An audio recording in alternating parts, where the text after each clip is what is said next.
நான் மகிழ்ச்சியா தான் இருக்கேன். அதான் பேட்டி கொடுத்துட்டு இருக்கேன். சிரிச்சுக்கிட்டே தானே பேட்டி கொடுக்குறேன்.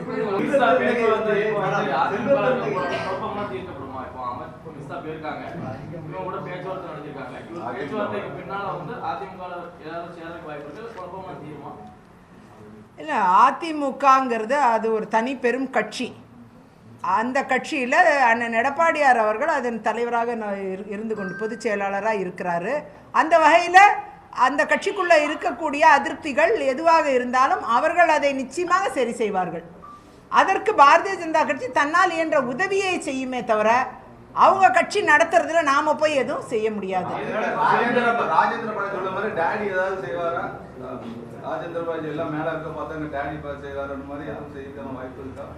அவர் அன்போடு அவருக்கு டேடின்னு சொல்லியிருக்காருன்னு நினைக்கிறேன். நான் அவர் பேட்டியை நான் பார்க்கல. நான் அவர் பேட்டியை நான் பார்க்கல. ஆனால் அதே நேரம் அன்பாக யார் அழைத்தாலும் அதை ஆசையோடு நாம் ஏற்றுக்கொள்ள வேண்டும். அந்த வகையில் நிச்சயமாக எல்லாம் சரி செய்யப்படும். அதிமுகவை பொறுத்தவரை அது ஒரு பெரிய கட்சி. அந்த கட்சியில் நிலவக்கூடிய விஷயங்கள் அந்த கட்சிக்குள்ளாகவே அவர்களே அதை சரி செய்வதற்கான வாய்ப்புகள் இருக்குது. பாஜகவும் அதற்குண்டான உதவி என்ன உதவியை செய்வோமே தவிர அவங்க கட்சி நடத்துறதுல நாம உள்ள செல்ல முடியாது. யார் கட்சிக்குள்ளேயும் யாரும் உள்ள போக முடியாது.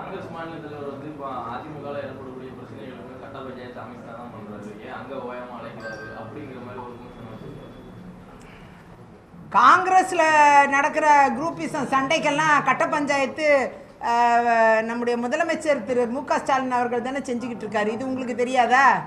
அதெல்லாம் அதை கொஞ்சம் போய் பாருங்க. முழுக்க முழுக்க திமுகவின் அடிமைகளாகவும் அடிவருடிகளாகவும் இருக்கிறது தான் காங்கிரஸ். அதனால் நிச்சயமாக முதல்ல அவங்கள திருத்திக்கிட்டோம். அப்புறம் அடுத்தவங்களுக்கு அவங்க அட்வைஸ் பண்ணுறதோ விமர்சனம் பண்ணுறதோ அடுத்தவங்களுக்கு அப்புறம் பண்ணட்டும். ஆமை புகுந்த இடம் போல பாஜக புகுந்த இடம் மோசமாயிரும் அப்படின்னு ஒரு விமர்சனம் பண்ணிருக்காரு. அட் த சேம் டைம் திமுக இல்ல அதிமுக பாஜக கூட்டணி உடைந்து போன கண்ணாடிக்கு சமம் அப்படிங்கிறதையும் ஒரு விமர்சனமா வச்சிருக்காரு. இந்த ரெண்டு ஸ்டேட்மெண்ட்டை எப்படி பாக்குறீங்க? அதாவது ஆமை புகுந்த இடமாக அப்படின்னு அவர் விமர்சனம் பண்ணுறதை தனக்கே பொருத்தி கொள்ளணும்னு நான் நினைக்கிறேன். காங்கிரஸ் இன்னைக்கு ஒன்றும் இல்லாமல் உருப்படி இல்லாமல் போனதுக்கு காரணம் திமுக தான்.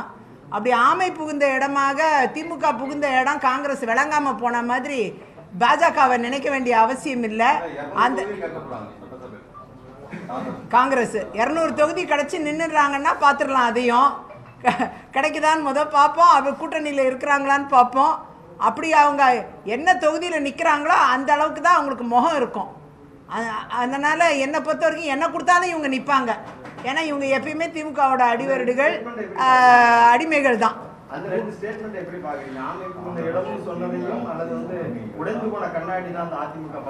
அது காங்கிரஸுக்கு நன்றாக பொருந்தும். உடைந்து போன கண்ணாடி காங்கிரஸ். ஏன்னா அதுக்குள்ள குரூப்பிசத்துக்கு அளவே கிடையாது. அந்த அளவுக்கு குரூப்பிசம் பண்ணி அந்த காங்கிரஸ் கட்சியை சுக்குநூறாக உடச்சிட்டாங்க. அது துண்டு துண்டாக உடஞ்சி போன கண்ணாடி அது. அந்த கண்ணாடியை வச்சுக்கிட்டு எதிரில் இருக்க கண்ணாடியை பற்றி பேச வேண்டிய அவசியம் இல்லை அவர். அதே நேரம் ஆமை புகுந்த இடம் காங்கிரஸ்குள்ளே திமுக புகுந்து தான் ஆமை புகுந்தா பார்க்கணும். இந்த அந்த ஆமை பெரிய ஆமை. அது உள்ள புகுந்து காங்கிரஸை ஒன்றுமில்லாமல் ஆக்கி தரமட்டமாக இன்றைக்கி உட்கார வச்சுருக்குன்னா காரணம் அது எவ்வளோ பெரிய ஆமையாக இருக்கும், எவ்வளோ பெரிய ஆபத்தாக இருக்குங்கிறத அவங்க காங்கிரஸ் புரிஞ்சுக்குவாங்கன்னு நான் நினைக்கிறேன். அதுதான் நான் நம்புகிறேன். காங்கிரஸ் தொண்டன் ஒவ்வொருத்தருக்கும் நல்லா தெரியும் அவங்க இன்றைக்கி இருக்கிற நிலைமை என்ன நிலைமைன்னு அவங்களுக்கு நல்லா தெரியும். காங்கிரஸ்குள்ளேயே இவ்வளோ குழப்பத்துக்கும் காரணம் திமுக தான், வேற யாருமே கிடையாது. ட்ரெண்டை ஃப்ரெண்ட் ஆக்கிக்கோங்க. தந்தி டிவியின் சப்ஸ்கிரைபர்ஸ் அண்ட் ஃபாலோவர்ஸ் குடும்பத்தில் நீங்களும் இணையுங்க.